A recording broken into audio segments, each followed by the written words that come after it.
بسم اللہ الرحمن الرحیم۔ جائیں گے ایک جگہ کے جلسے میں بیان ہو رہا تھا اور میرا خیال ہے کہ بیان کرنے والا مقرر مولانا عبید اللہ صاحب جیسا رہا ہوگا۔ بیان انہوں نے اپنی ماں اور بہنوں کی فضیلت کو بتایا تو مجمع میں ایک آدمی ایسا بیٹھا تھا جو کبھی اپنے بیوی سے محبت نہیں کیا کرتا تھا، ہمیشہ اپنے بیوی پر ایران تران ہاک کر کے لان تان سب کچھ کیا کرتا تھا۔ اور مولانا عبید اللہ صاحب کی تقریر سن کر جب اپنے گھر پہ گیا تو جاتے ہی اپنی بیوی بیگم صاحبہ کو گلے لگا لیا۔ بیوی نے کہا کہ آج سورج کدھر سے نکل آیا ہے؟ کہا سورج نہیں نکلا، میں نے مولانا عبید اللہ صاحب کی ایک خوبصورت تقریر سنی ہے کہ جس نے مصیبت کو گلے لگا لیا وہ جنت میں چلا گیا، اسی وجہ سے میں نے آپ کو گلے لگا لیا۔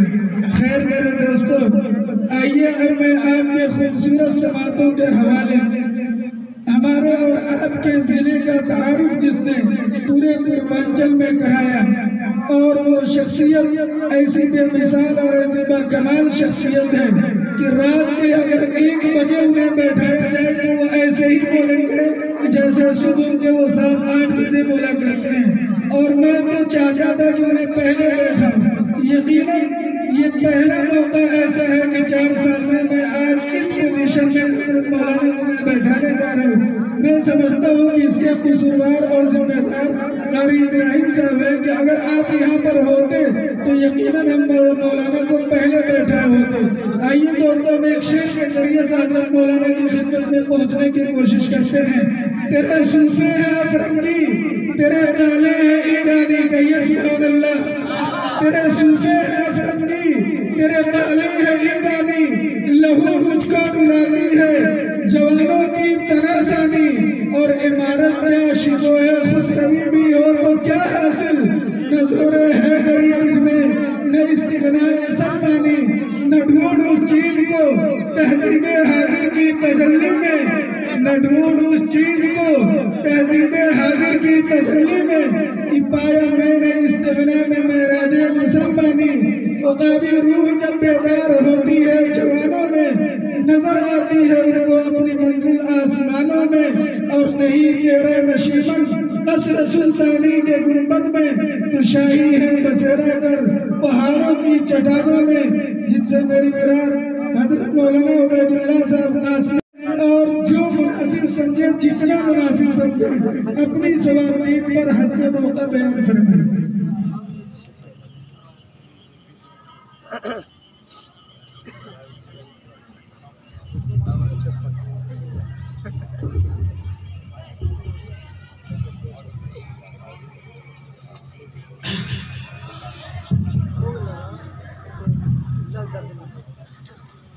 السلام علیکم ورحمۃ اللہ وبرکاتہ۔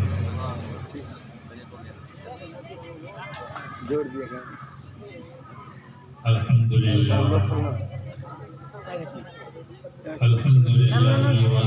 وسلام علی عبادہ الذین اصطفی، اما بعد،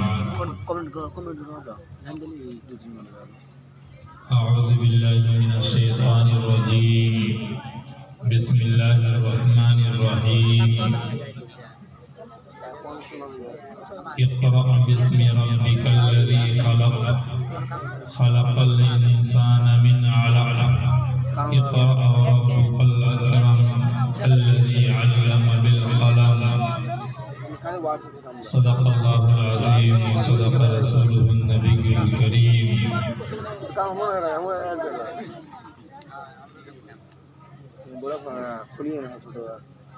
میرے محترم، آئیے ایک مرتبہ درود شریف پڑھ لیا جائے۔ اللہم صلی علی سیدنا شفیعنا حبیبنا مولانا محمد مبارک وسلم، کما تحب و ترضى عدد ما تحب و ترضى، صلی اللہ علیہ وسلم۔ یقیناً مجھے بھی احساس ہے کہ آپ بہت دیر سے بیٹھے ہوئے ہیں، رات کے تقریباً 12 بجنے والے ہیں۔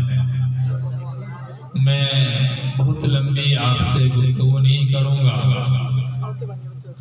لیکن اس عنوان کے تحت آپ بیٹھے ہوئے ہیں، یقین مانیں اگر ہماری زندگی کی ایک رات نہیں پوری زندگی اس پہ گزر جائے تو کم ہے، کیونکہ یہی وہ عنوان ہے کہ جس کے بارے میں میرے آقا محمد عربی صلی اللہ علیہ وسلم نے فرمایا انما بعثت معلما، کہ دنیا کو میں علم اور اخلاق ہی دینے کے لیے دنیا میں تشریف لایا ہے۔ جس مقصد کے لیے اللہ کے پیغمبر معلم بنا کر دنیا میں آیا ہوں، ان کے لیے اگر ہم نے ایک رات قربان کر دے اور ایک حوصلہ اور جذبہ اپنے اندر پیدا کر لیے کہ اپنی زندگی کا سب سے اہم مقصد علم اور تعلیم ہی کو بنائیں گے، تو میں سمجھتا ہوں کہ آج کی رات یقیناً کامیاب رات ہوگی ہماری زندگی کی۔ بس میں آپ سے ایک گزارش کروں گا کہ یا تو تھوڑا سا مل کے بیٹھ جائیں، یا چونکہ عجیب بکھری ہوئی مجلس سے بات سمجھ میں میرے نہیں آ رہی ہے کہ کس انداز سے میں بات کروں آپ کے سامنے۔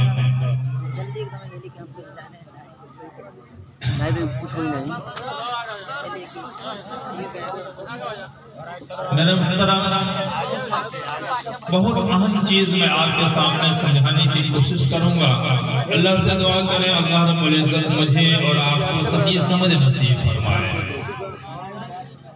میرے محترم، جب آپ دنیا کی ساخت اور بناوٹ پر غور کریں گے تو ہمیں یہ اندازہ اور مشاہدہ ہوتا ہے کہ اس دنیا میں دو سلسلے جاری ہیں۔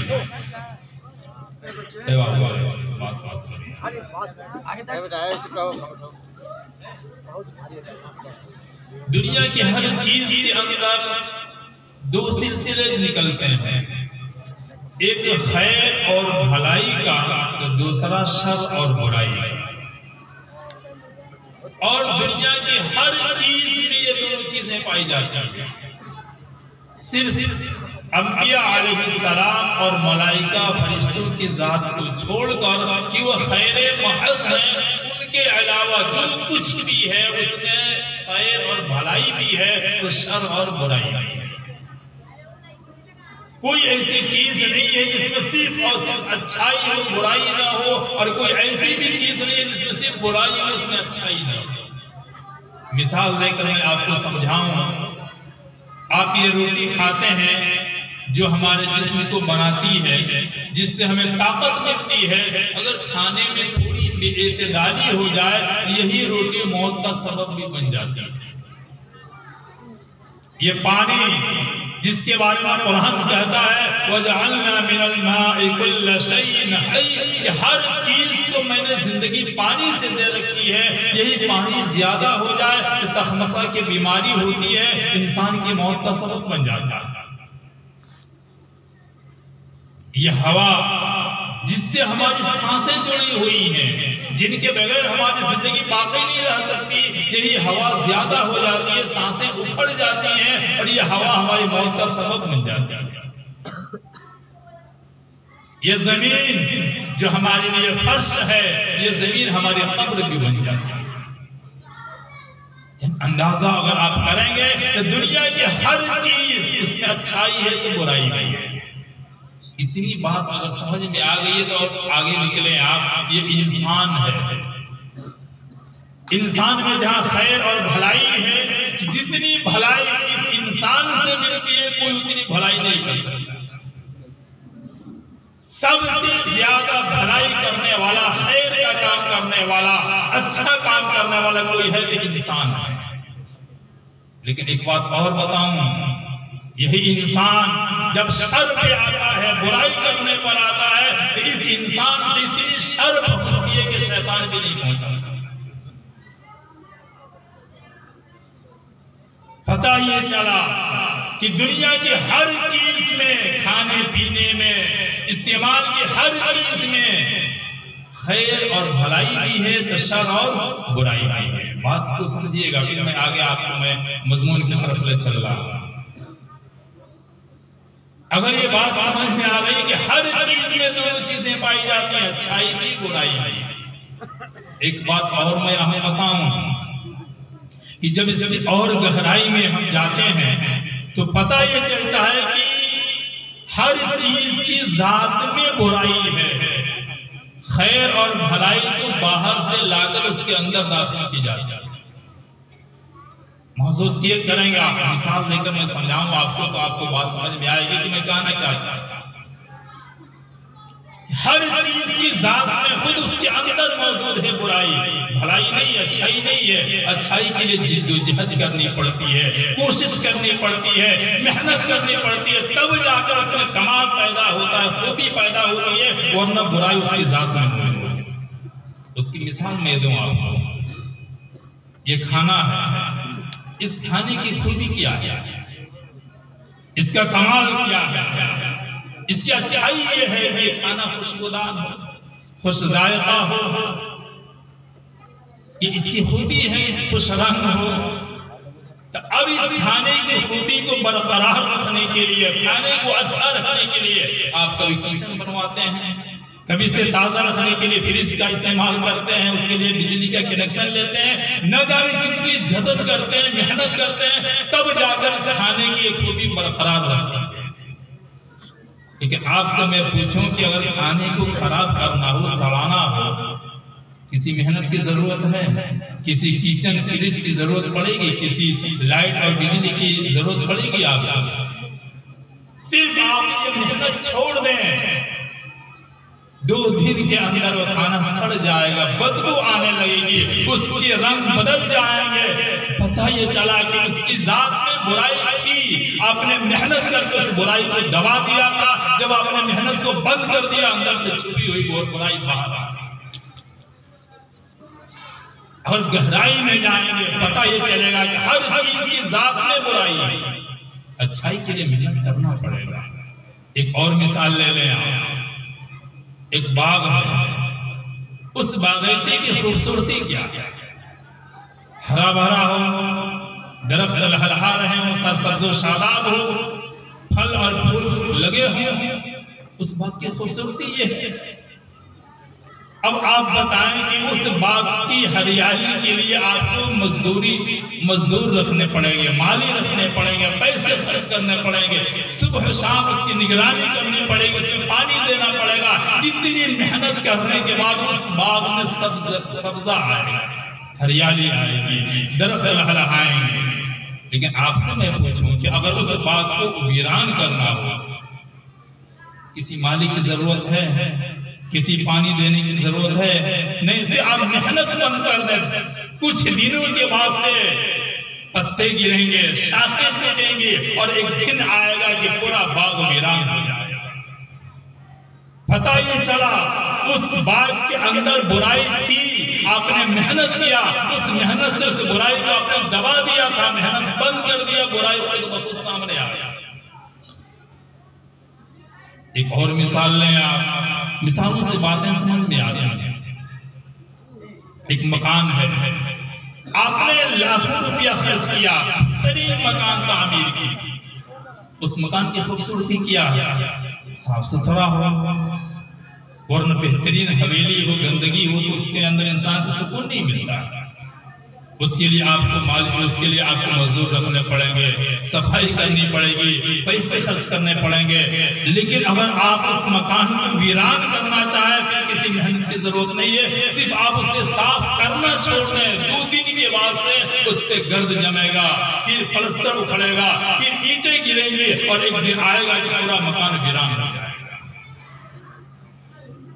تو ہر چیز میں جب میں نظر ڈالتا ہوں تو پتہ یہ چلتا ہے کہ اس کی ذات میں برائی تھی، انسان محنت کرتا ہے، کوشش کرتا ہے، جد و جہد کرتا ہے، وہ برائی دب جاتی ہے، اس میں کمال اور خوبی پیدا ہو جاتی ہے، اور جب محنت نہیں کرتے ہیں تو برائی سامنے آ جاتی ہے۔ اب میں آپ کے سامنے اصل موضوع کی طرف اشارہ کرنا چاہتا ہوں، یہ انسان ہے، انسان کی ذات میں بھی برائی ہے، اصل برائی ہے۔ اب میں نہیں کہتا قرآن اٹھائیں، قرآن کہتا ہے وَمَا أُبَرِّئُ نَفْسِي إِنَّ النَّفْسَ لَأَمَّارَةٌ بِالسُّوءِ، حضرت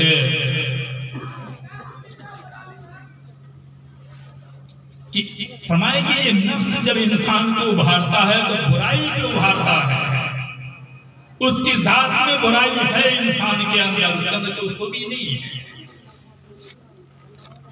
آگے قرآن کہتا ہے وَاللَّهُ أَخْرَجَكُم مِّن بُطُونِ أُمَّهَاتِكُمْ لَا تَعْلَمُونَ شَيْئًا وَجَعَلَ لَكُمُ السَّمْعَ وَالْأَبْصَارَ وَالْأَفْئِدَةَ لَعَلَّكُمْ تَشْكُرُونَ. اللہ رب العزت نے کہا آپ کے اندر علم نہیں تھا. انسان جب پیدا ہوتا اس میں کوئی خوبی نہیں ہوتی، کوئی کمال نہیں ہوتا، کوئی اچھائی نہیں ہوتی ہے. ماں کے پیٹ سے جب باہر آتا ہے بالکل جاہل بن کر آتا ہے، کچھ علم نہیں ہوتا اس کے پاس.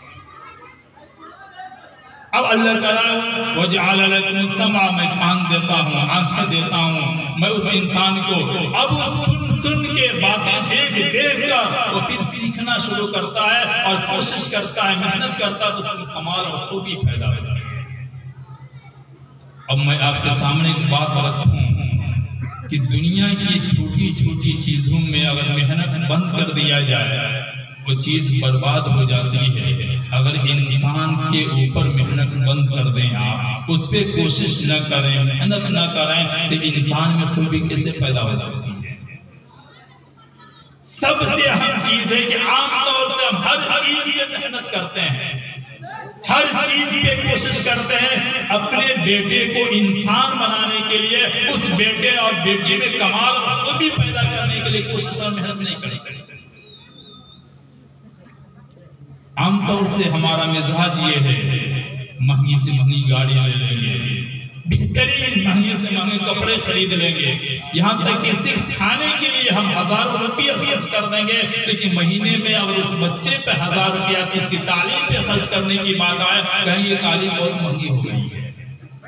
یہ ہمارا مزاج ہے. پیسہ ہم اپنے بچے کو بنانے پہ نہیں خرچ کرتے ہیں. جو اصل ہے جس کے بغیر اس بچے میں انسان رہ سکتا خوبی کوئی کمال نہیں ہو سکتا ہے، جس علم سے اس بچے میں کمال اور خوبی پیدا کرنا ہے اس علم کے لیے پیسہ نہیں ہے. اسی بچے کی شادی کریں گے، 10 لاکھ روپیہ ایک رات میں اڑا دیں گے دکھانے کے لیے، لیکن اس بچے کو بنانے کے لیے پیسہ ہمارے پاس نہیں ہے. ایک مثال دے کر میں سمجھاؤں آپ کو کہ اللہ کے نبی ہمارے آقا محمد عربی صلی اللہ علیہ وسلم جب غزوہ بدر کے اندر پہلی مرتبہ 70 قیدی قید کر کے اللہ کے نبی کے دربار میں آئے تو اللہ کے نبی نے ان قیدیوں کا فدیہ مقرر کیا. اور تقریباً روایتوں میں آتا ہے کہ ایک قیدی کا جرمانہ 800 درہم تھا. مطلب یہ ہے کہ جو قیدی ہیں وہ 800 درہم جرمانہ دے کر اور آزاد ہو کر مکہ واپس جا سکتے ہیں. لیکن آپ کو ایک نکتے کی بات بتلاؤں، اللہ کے نبی نے اعلان کر دیا سنو یہ ان لوگوں کے لیے میں نے فدیہ رکھا ہے، جرمانہ رکھا ہے جو ان پڑھ اور جاہل ہیں، جو پڑھنا لکھنا نہیں جانتے. لیکن جن کے پاس علم ہے، جو پڑھنا اور لکھنا جانتے ہیں، ان کا جرمانہ یا پیسہ نہیں ہوگا بلکہ ان کا جرمانہ یہ ہوگا کہ ہمارے 10 بچوں کو لکھنا پڑھنا جوڑنا گھٹانا سکھا دیں، میں مفت کے اندر انہیں میں چھوڑ دوں گا. آپ کو میں بتاؤں اس پیسے کو آج کے دور میں اگر ٹوٹل کریں تو تقریباً 10-11 لاکھ روپیے ہوتے ہیں اس اعتبار کے، اس دور کے اعتبار سے. اور ایک اور بات بتاؤں، اس زمانے میں اللہ کے پیغمبر نے 10 لاکھ روپیہ 10 بچوں کے ابتدائی تعلیم پہ خرچ کر کے امت کو یہ پیغام دیا. جس زمانے میں نبی کا اور مسلمانوں کا حال یہ تھا کہ کھانے کے لیے روٹی نہیں ملتی تھی تو پیٹ پہ پتھر باندھا کرتے تھے. غربت کا عالم یہ تھا کہ مسجد نبوی چھپر کی تھی، اس کے چھت نہیں لگے ہوئے تھے، چلنے کے لیے سواری نہیں تھی. ایسے دور میں میرے پیغمبر محمد عربی صلی اللہ علیہ وسلم نے 10 بچوں کی تعلیم پر اتنی موٹی رقم خرچ کر کے اس امت کو پیغام دیا کہ کھانے کے لیے روٹی نہ ملے کوئی بات نہیں ہے، رہنے کے لیے مکان نہ ہو کوئی بات نہیں ہے، لیکن تعلیم سے سمجھوتا مت کرنا. ایک بات میں بتاؤں، عام طور سے دونوں باتیں سامنے آنی چاہیے ورنہ بہت سے لوگوں کو غلط فہمی ہو جاتی ہے کہ جو جلسوں سے بات کی جاتی ہے وہ دنیا کی تعلیم کے خلاف کی جاتی ہے.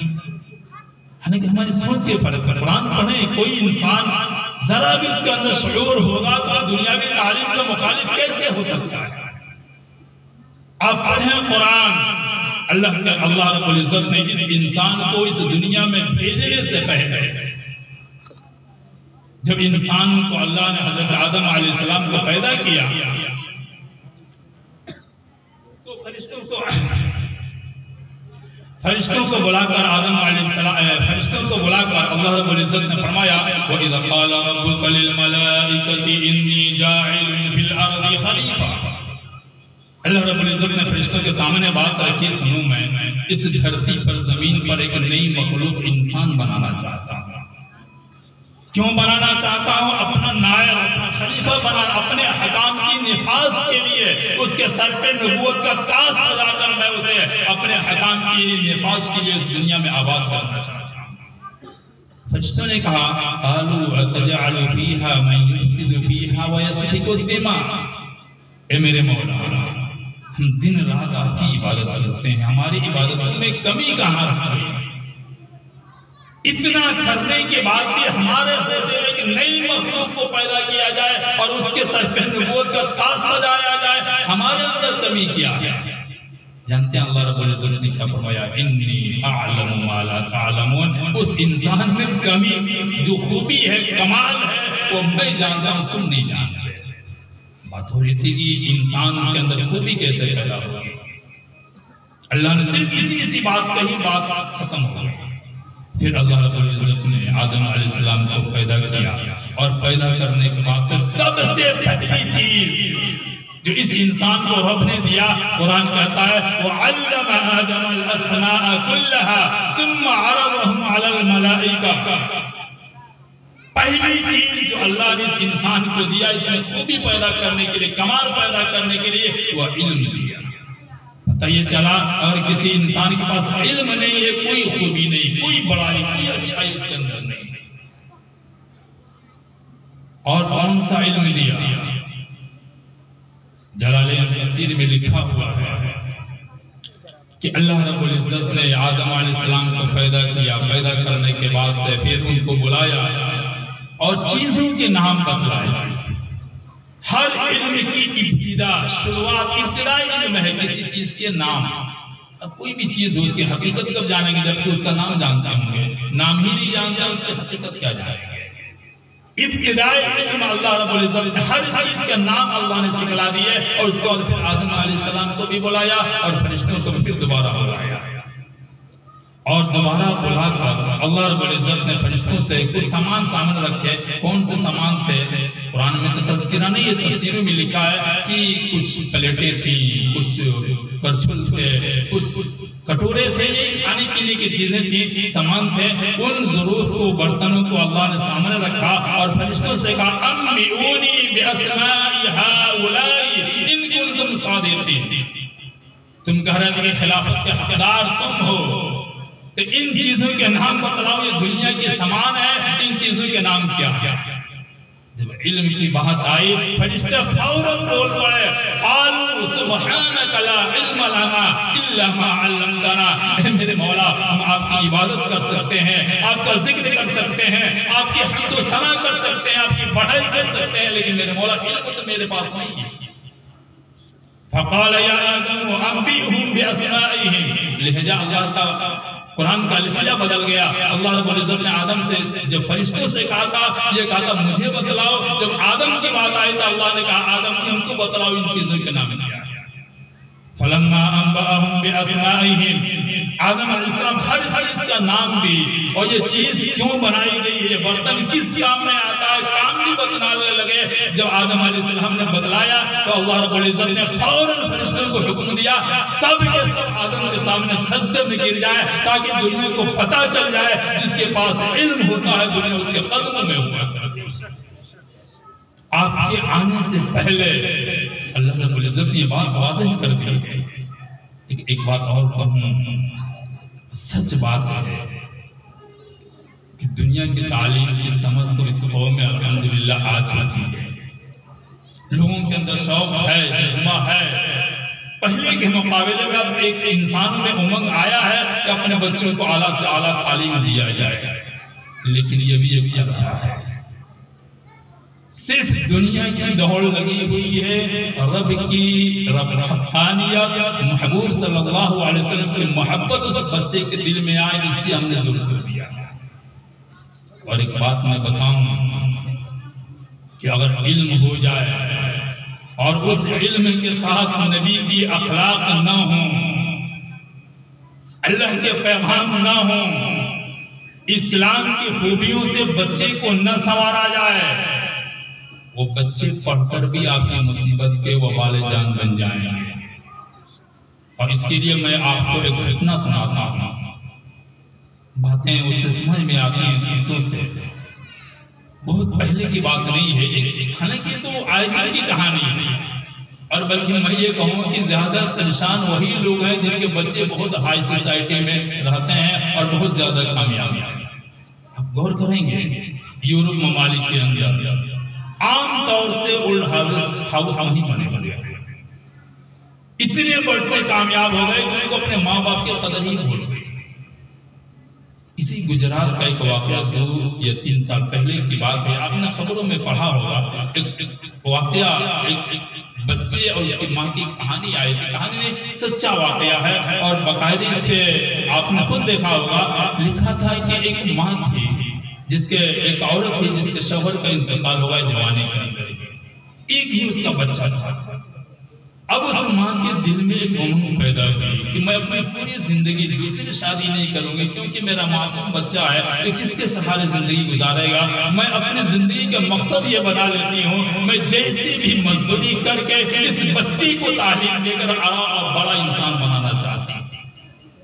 واقعتاً اس ماں نے سپنے سجائے اور اس سپنوں کو پورا کرنے کے لیے گھروں میں جا کر مزدوری کی، لوگوں کے گھروں میں جا کر برتن صاف کیے، جا کر گھروں کے اندر جھاڑو لگائی، نہ جانے کتنی اپنی زندگی کے ایام گزارنے کے بعد لوگوں کی خدمت کر کے اس بچے کو تعلیم دیتی رہی، اور واقعتاً وہ لڑکا ایک پروفیسر بھی بن گیا۔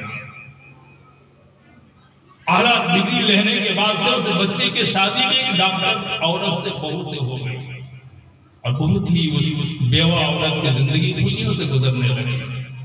وہ مگن تھی کہ اپنے سپنے کو اس نے پورا کر لیا تھا، اس کے بیٹا پروفیسر تھا، اس کی بہو ڈاکٹر تھی، اور بہت خوشی سے اس کی زندگی گزر رہی تھی، لیکن کچھ دنوں کے بعد سے مصیبت کے دن یوں شروع ہوئے کہ اس کے لقوہ مار دیا، اور وہ بوڑھی عورت چرپائی سے پڑ گئی، ہاتھ پیر کام کرنا بند کر دیے۔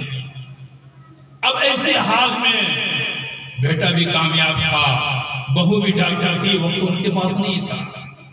3 مہینہ وہ عورت چرپائی سے لگی رہی، گھر والوں کے لیے مصیبت بن گئی۔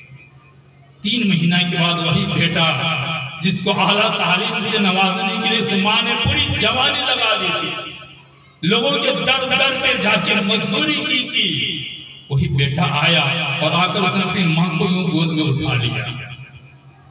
جیسے اس نے اٹھایا، اس ماں نے اس کے دل میں یہ جذبات آئے کہ 3 مہینہ سے میں اس عمر میں پڑی ہوئی ہوں، میرے بیٹے کو وقت نہیں مل رہا تھا، 3 مہینے کے بعد لگتا ہے کہ آج میرے بیٹے کو یہ احساس ہوا ہے کہ مجھے دھوپ دیکھے ہوئے کافی دن ہو گیا، ہو سکتا ہے میرا بیٹا آیا ہے اور آج میرے دھوپ دکھلانے کے لیے چھت پہ لے جا رہا ہے، یہ خوشیوں میں مگن تھی کہ میرے بیٹے کو آج میرا خیال آیا ہے۔ ابھی اپنے جذبات کو الفاظ کا جامع نہیں بنا پائی تھی، اپنے جذبات کو کہہ نہیں پائی تھی کہ بیٹا چھت پر لے گیا اس ماں کو، اور چھت پہ جانے کے بعد سے نیچے پھر دیا۔ سچی گھٹنا ہے، لوگوں نے سمجھا کہ یہی موت ہوئی ہے، لیکن بعد میں جب پولیس کیس بنا اور تفتیش ہوئی، اس بیٹے کو بلایا گیا تو اس نے اقرار کیا کہ 3 مہینے کی بیماری سے عاجز ہو کر میں نے ماں کو مارنے کا فیصلہ کر لیا۔ سوچنے کی بات ہے، جس ماں نے 9 مہینے تک پیٹ میں رکھ کر اسے اپنا خون پلایا ہو، اس ماں کی 3 مہینے کی بیماری کو بچہ برداشت نہیں کر پایا۔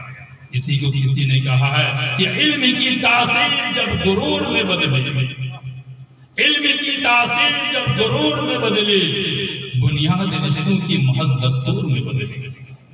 بزرگوں کو فقط آفت سمجھ بیٹھے، اولاد آدم کی بڑی بڑی نور نکلی۔ جب علم حاصل ہوں اور علم کے ساتھ نبی کے اخلاق نہ ہوں، ماں کا مقام نہ بتایا جائے، باپ کے حقوق نہ سکھلائے جائے، رشتہ داروں کے حقوق نہ بتلائے جائے، تو اس علم سے غرور پیدا ہوتا ہے۔ جب غرور پیدا ہوتا ہے، اس دنیا میں جتنے غلط کام ہوتے ہیں کوئی جاہل نہیں بلکہ پڑھے لکھے لوگ ہی کرتے ہیں۔ اللہ کے واسطے ہے علم کی فضیلت، میں نے قرآن سے آپ کے سامنے رکھا، لیکن اس علم کے ساتھ آپ لائیں مسجد کے چٹائی پر بیٹھائیں کہ اسے بتایا جائے کہ میرے آقا محمد عربی نے فرمایا تھا کہ الجنت تحت اقدام الامہات، اس مسجد کے چٹائی پہ سکھایا جائے گا تمہیں اگر اس دنیا کے بعد بھی کامیابی چاہیے، جنت کے خواہش رکھتے ہو تو ماں کے قدموں میں آنا پڑے گا، تب جنت ملے گی۔ اسے بتلایا جائے اس بچپنے کے اندر کہ میرے آقا محمد عربی بیان کرتے ہیں کہ رضا ربی فی رضا الوالد، تم اللہ کو خوش کرنا چاہتے ہو پہلے اپنے باپ کو خوش کر لو، تمہارا اللہ بھی تم سے خوش ہو جائے گا۔ اس بچے کو سکھلایا جائے کہ اپنے بہن سے محبت کرو گے نبی کے ساتھ تمہیں جنت میں جانا نصیب ہوگا۔ اس بچے کو بتلایا جائے بھائیوں سے محبت کرو گے، اس کے صدقے میں اللہ تمہارے روزی میں برکت دے گا۔ یہ تعلیم دی جاتی ہے مسجد کی چٹائی پر، یہ تعلیم سکھلائی جاتی ہے جو میرے آقا محمد عربی صلی اللہ علیہ وسلم نے اس امت کو سکھلایا ہے۔ جیسے وہ تعلیم دینا ضروری ہے، ویسے اس نبی کی تعلیم دینا بھی اس بچے کے لیے ضروری ہے۔ وہ نہ پڑھ کر بھی ہو سکتا ہے اس بچہ سے آپ کو کوئی فائدہ نہ ملے اور آپ کے لیے مصیبت کا جان بن جائے۔ تو میری پوری باتوں کا نچوڑ یہ ہے، میں نے بات شروع یہاں سے کی تھی کہ ہر چیز میں برائی ہے، اچھائی پیدا کرنے کے لیے آپ کو محنت کرنی پڑے گی، کوشش کرنی پڑے گی، جد و جہد کرنا پڑے گا، پیسے کو خرچ کرنا پڑے گا۔ نہیں کریں گے ہو سکتا ہے اتنی بڑی اللہ نے اولاد کی نعمت سے نوازا ہے، کتنے ماں باپ ہیں، میں عام طور سے سماج میں دیکھتا ہوں ماں باپ کتنے سپنے سجا کے بچے کو بڑا کرتے ہیں، اور بچہ بڑا ہوتا ہے تو اس ماں باپ کے دن برے شروع ہو جاتے ہیں۔ عام طور سے آج پریشان ہم غیروں کی وجہ سے نہیں، اپنی اولاد کی وجہ سے پریشان ہیں۔ اب گھروں کی اجازہ لے لیں گے، عام طور سے مجھے یہ نظر آتا ہے کہ ہم اپنوں کی وجہ سے پریشان۔ اس کی وجہ کیا ہے؟ ہم نے اچھی تربیت نہیں کی، اس انسان میں خوبی پیدا نہیں کی، کمال پیدا نہیں کیا۔ تو اہم چیز یہ ہے کہ جتنی بڑی قربانی دینی پڑے آپ دنیا کی بھی تعلیم دیں، لیکن نبی کی تعلیم سے بھی اسے دور نہ کریں، اسلام سے اسے دور نہ کریں۔ اللہ کی وحدانیت اس کے دل میں بیٹھ جائے، وہ جانے کہ نبی کی سنت سے ہٹ کر زندگی گزارنے پر میں کامیاب نہیں ہو سکتا ہوں، پھر انشاءاللہ وہ اولاد اس دنیا میں بھی آپ کے نیک نامی کا ذریعہ بنے گی، اور مرنے کے بعد بھی انشاءاللہ اس سے آپ کو کامیابی ہی نصیب ہوگی۔ اس بچے کے صدقے میں ہو سکتا ہے اللہ جنت دے دے، ورنہ اگر ایسا نہیں ہوا تو پھر ہم اللہ نے اتنی بڑی دولت جو اولاد کی دولت دی ہے، ہو سکتا ہے کہ اس کی وجہ سے دنیا میں بھی ہم برباد ہو جائیں، اور مرنے کے بعد بھی اولاد ہماری غریبان پکڑ لے کہ ہم نے سب کچھ دیا لیکن ہم نے اسلام کی سچائی اس کے دل میں نہیں بیٹھایا۔ تو بہرحال آج کے پورے جلسے کا خلاصہ اور نچوڑ یہ ہے کہ ہم فکر کریں، کوشش کریں، قربانی دیں، اور بہت مفت کی بات نہ کریں۔ اللہ کے نبی کی مثال دے کر بتائی کہ اللہ کے نبی نے تعلیم پر کتنا پیسہ خرچ کیا، اور اس دور میں خرچ کیا جبکہ غربت کا عالم یہ تھا کہ کھانے کے لیے روٹی نہیں تھی، پہننے کے لیے کپڑا نہیں تھا، چلنے کے لیے سواری نہیں تھی۔ اس سے پہلے اللہ کے نبی نے تعلیم پر اتنا پیسہ خرچ کیا۔ ہم بھی سب سے اہم چیز ہے، عام طور سے مجھے بہت افسوس ہوتا ہے کہ وہی غریب سے غریب انسان جب اپنے بیٹے کی شادی کرتا ہے تو لاکھوں خرچ کر دیتا ہے، ایک رات میں کیا ملتا ہے اس سے؟ وہی لاکھوں آپ اس کے تعلیم پہ خرچ کر دیتے، وہ بیٹا نہ جانے کتنا آگے جاتا اور کتنے اچھی زندگی گزارتا۔ تو اللہ کے واسطے اب اس کی کوشش کی جائے، فکر کی جائے، اور یہ جذبہ لے کر اس جلسے سے جائے جائے کہ انشاءاللہ ہم اپنا وقت بھی، پیسہ بھی، اپنی کوشش اور سوچ بھی اپنی نئی نسل کے صحیح تربیت میں لگائیں گے۔ اللہ سے دعا کریں اللہ مجھے بھی اور آپ کو بھی ان باتوں کے عمل کی سعادت نصیب فرمائے۔ ہماری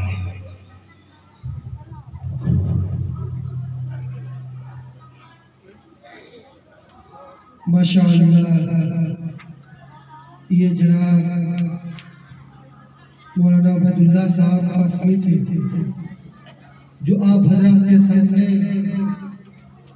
قرآن اور حدیث کی روشنی میں اتنی بہترین نصیحت دے گئے۔ ان کی نصیحت سے ایک بات کا پتہ چلتا ہے کہ علم کتنی ضروری چیز ہے، بولنے والے کے لیے بھی اور عمل کرنے والے کے لیے بھی۔ ان کی ایک ایک باتوں سے یہ پتہ چلتا ہے کہ علم کے فوارے، ان کے ایک ایک لفظ سے علم کی روشنی جھلکتی ہے۔ اللہ رب العزت نے انہیں اس علم سے نوازا ہے کہ اللہ رب العزت ان کو قرآن کی اور احادیث کی تمام طرح کی صفات سے نوازا ہے۔ اب اس کے بعد اپنے گاؤں کے یعنی دھرنی چھاپر کے امام جناب مولانا شمس الہدیٰ صاحب کو تقریر کے لیے بلایا گیا ہے۔ وہ آپ حضرات کے سامنے اپنی تقریر مختصر طور پر بیان کریں گے۔ انشاءاللہ تمامی سامعین اطمینان کے ساتھ سماعت فرمائیں گے۔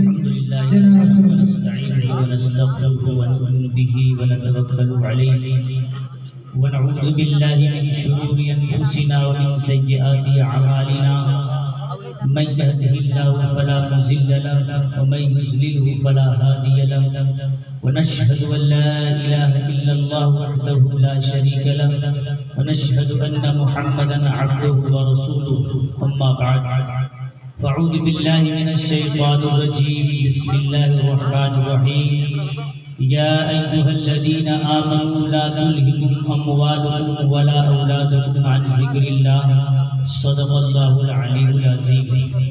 حضرات گرامی، معزز سامعین کرام، ابھی آپ کافی دیر سے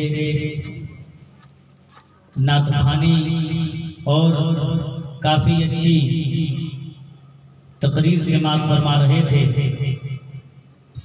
ہر اعتبار سے اگر دیکھا جائے تو اس جلسے کے اندر جو ہم لوگوں نے شرکت کی ہے اور جو قیمتی باتیں ہم سب کو سننے کو ملی ہیں، حق بات تو یہ ہے کہ میں اس کا اہل نہیں، نہ میری زبان میں اتنی طاقت اور قوت ہے اور نہیں میرا مطالعہ اتنا وسیع اور لمبا چوڑا ہے کہ ان لوگوں کے مقابلے میں آپ حضرات کے سامنے کچھ پیش کر سکوں۔ بہرحال کافی اچھے انداز میں آپ لوگوں نے وارثین انبیاء کے زبان سے، نبی کے وارثوں کے زبان سے پیاری پیاری حدیثیں اور کافی اچھی باتیں سننے کو ملی۔ لوگوں کے لیے بیان کرنا آسان ہے، آپ لوگوں کے لیے سننا آسان ہے، لیکن ہم سب کے لیے نبھانا بہت مشکل ہو جایا کرتا ہے۔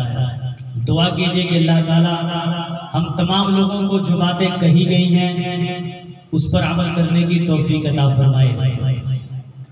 ابھی میں نے آپ حضرات کے سامنے قرآن مقدس کی ایک بہت ہی چھوٹی سی آیت تلاوت فرمائی ہے۔ اس آیت کے اندر اللہ تبارک و تعالیٰ نے ایمان والوں سے مخاطب ہو کے فرمایا ہے، یہ قرآن کی ایسی آیتیں ہیں جس آیتوں کے اندر اللہ تبارک و تعالیٰ نے ہدایت رکھی ہے۔ 6666 آیتیں قرآن کے اندر ہیں، ہر آیت کے اندر اللہ پاک نے ہدایت رکھی ہے۔